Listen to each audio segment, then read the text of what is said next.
Exodus 32, the golden calf. When the people saw that Moses delayed to come down from the mountain, the people gathered around Aaron and said to him, "Come, make gods for us. Who shall go before us?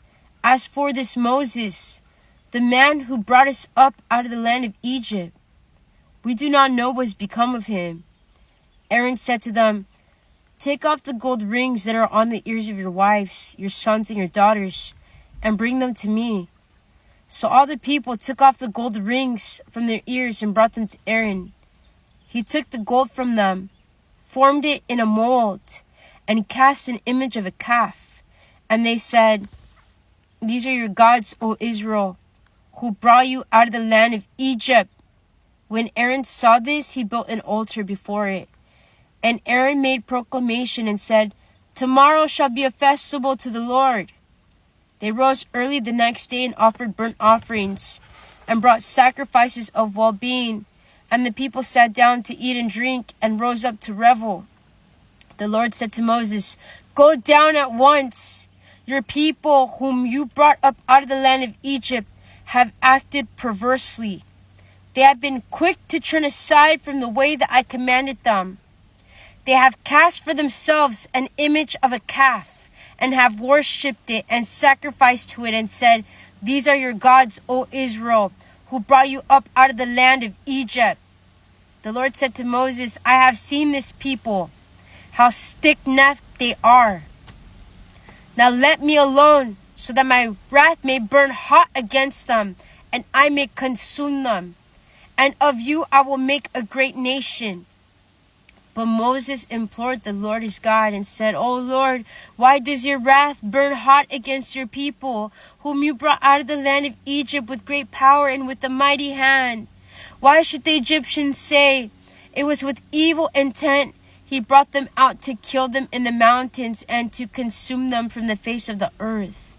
Turn from your fierce wrath, change your mind, and do not bring disaster on your people. Remember Abraham, Isaac, and Israel, your servants, how you swore to them by your own self, saying to them, 'I will multiply your descendants like the stars of heaven.' And all this land that I have promised I will give to your descendants, and they shall inherit it forever." And the Lord changed his mind about the disaster that he planned to bring on his people. Then Moses turned and went down from the mountain, carrying the 2 tablets of the covenant in his hand, tablets that were written on both sides, written on the front and on the back. The tablets were the work of God, and the writing was the writing of God engraved upon the tablets. When Joshua heard the noise of the peoples as they shouted, he said to Moses, "There is a noise of war in the camp." But he said, "It is not the sound made by victors or the sound made by losers. It is the sound of revelers that I hear." As soon as he came near the camp and saw the calf and the dancing, Moses' anger burned hot, and he threw the tablets from his hands and broke them at the foot of the mountain. He took the calf that they had made, burned it with fire around it to the powder, scattered on the water, and made the Israelites drink it. Moses said to Aaron, "What did this people do to you, that you have brought so great a sin upon them?" And Aaron said, "Do not let the anger of my Lord burn hot. You know the people, that they are bent on evil. They said to me, 'Make us gods who shall go before us.' As for this Moses, the man who brought us up out of the land of Egypt, we do not know what's become of him." So I said to them, "Whoever has gold, take it off." So they gave it to me, and I threw it in the fire, and out came this calf.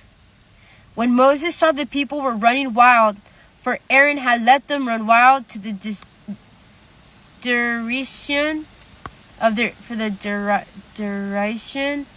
enemies.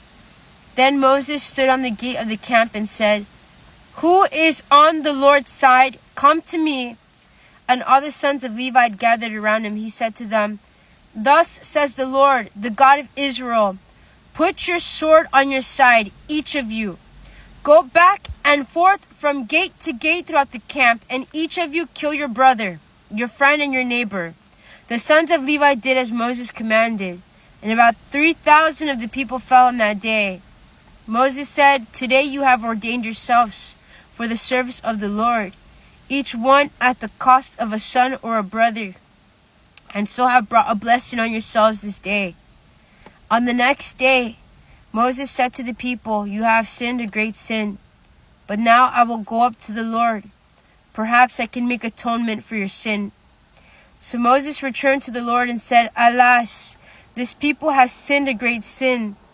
They have made for themselves gods of gold. But now if you will only forgive their sin, but if not, blot me out of the book that you have written." But the Lord said to Moses, "Whoever has sinned against me, I will blot out of my book. But now go, lead the people to the place about which I have spoken to you. See, my angel shall go in front of you. Nevertheless, when the day comes for punishment, I will punish them for their sin." Then the Lord sends a plague on the people because they made the calf, the one that Aaron made.